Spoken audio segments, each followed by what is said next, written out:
How we doing, folks? Welcome back. So this vlog has gone completely pear-shaped before we start. It'll end up all right, but it's not what I expected it to be. So as you can see behind me, I've two perches set up. Now, a few weeks ago I found a deer carcass, a buck that had been killed by the side of the road, and I had a really nice vlog set up.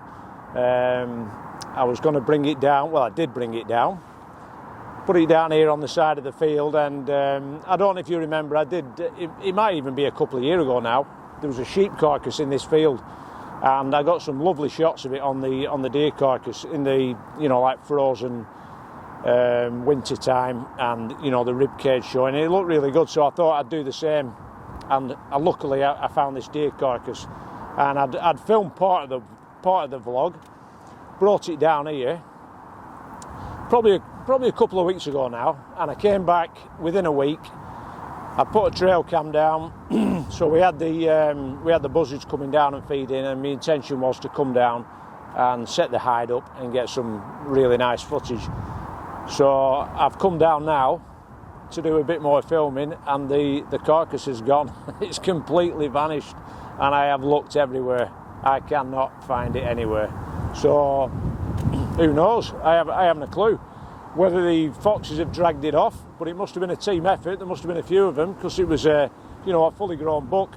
But it's one of them. It's not to be. So what I want to do now, I've just managed to get a few pictures of some roe deer, live ones, these, not dead ones. They're right the other side of this field. So I just want to show you, while I'm out, I thought I might as well show you how I approach photographing roe deer in an open environment. So between me and the deer, there's absolutely nothing. There's no cover. It's just a grass field. So all I've got with me, I've got my Foul Raven Vida Pros on. I've not got full camo. I've got this camo jacket on. I've got my camo gloves. Bit of a buff. I've no other camo on me because I wasn't intending to use it. And I've got this. As you will notice, we're back on the D500 because, I might as well mention it now, the Z6II has been sold because I was losing patience with it. The autofocus, for what I do, it wasn't reliable enough. And I know there's, you know, the amount of people that they love the camera, but I'm afraid the autofocus, for me, it just wasn't up to par. For the money that I paid for it, you know, it was over 2,000 quid. I was expecting a bit too much, I think. And when you look at it against the likes of and I know it's half the price, probably less than half the price, you know, the Z9, even the new Olympus, the OM systems, OM1 is it, and the Sony A1, the Canons, the ability to track a subject and also to do it in video and grab hold of that subject and not let go of it is phenomenal. And the Z6II, it couldn't do it. And I must admit, I got some good shots with it. But one of the last ones I did, I was filming the barn owls, and I had a barn owl come down, and it landed on the perch right in front of me. And it was a really contrasty image, and it would not grab it. It would not autofocus on it, and I had to drop the camera down and focus at the bottom of the post on something that was near it, and then back up. And sometimes that is enough for you to lose the image. You know what it's like, wildlife photography, subjects, they're there and you've got to be quick. Sometimes they might sit there for 10 minutes, 15, 20 minutes, and you know, you can get a bucket full of shots. But other times it's that fleeting moment in time, and if the camera is going to let you down, that's generally when it will let you down, when you need it to be bang, bang, bang, and you've got the images. you know, they're on the memory card. And I had a few times like that where I needed it to be reliable and it let me down. And I was going on some of the forums and, you know, Nikon rumours and all that, and seeing if they were going to do an update on it, a firmware update.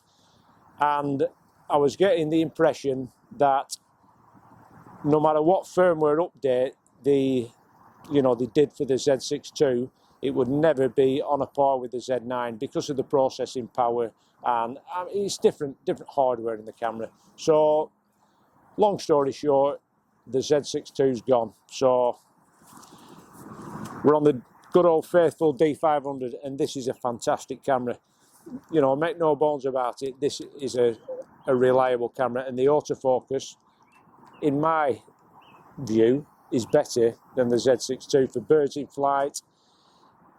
Obviously it's not got a silent shutter and it's not full frame and blah blah blah, but until we can afford the Z9, which might be a while off, we're back on this with the 500 PF, so that's what we're shooting with. So anyway, I'm going to show you now how I approach these raw deer, and all I've got is one of the old faithful bean bags available on Etsy, link in the description below, and I'll show you how I do it.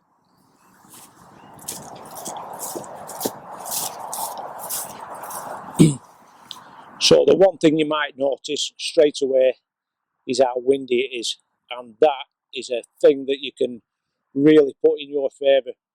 The deer, they're over that way, the wind is blowing right in my face, so there's no way that that scent is going to track to them and any noise that you make.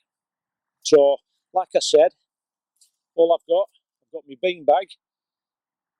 I'm prepared to get crapped up, but luckily it's started to dry off, the ground's drying off. So, all I've done, I'm probably at the moment 200 yards away from where they were. So, all it's a case of doing, while I'm that far away, I can afford to put the camera on the beanbag.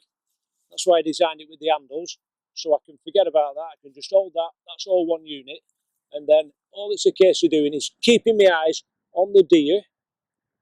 Every now and again, they'll put their head up like that and they'll have a look round, because they're a prey animal, so they're always on the lookout. They're super twitchy, so keep down, keep low profile, keep all your pale bits covered up. I only had this and it worked a treat. So just get that over your nose, keep an eye on them. As soon as they put the head down to feed, that's when you can make a move. So keep it as low as you can.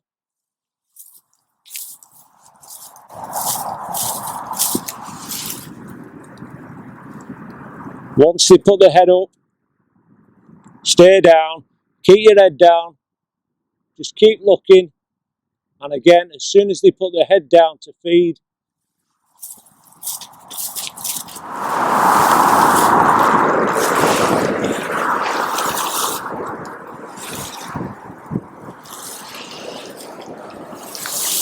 so again, now we've managed to get a bit closer. We're getting to the point now where we're going to be able to start taking photos of them.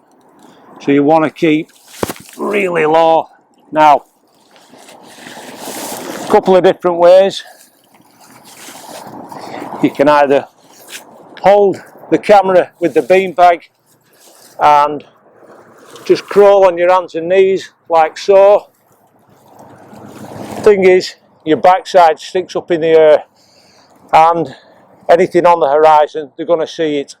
So what I like to do, and this is where the beanbag comes in superbly well, grab either side of the beanbag, so I've got the camera on it, I don't have to worry about the camera, and then all I do, I'm walking on my elbows and my knees, and I'm making pretty good progress, to be honest, and I'm keeping low.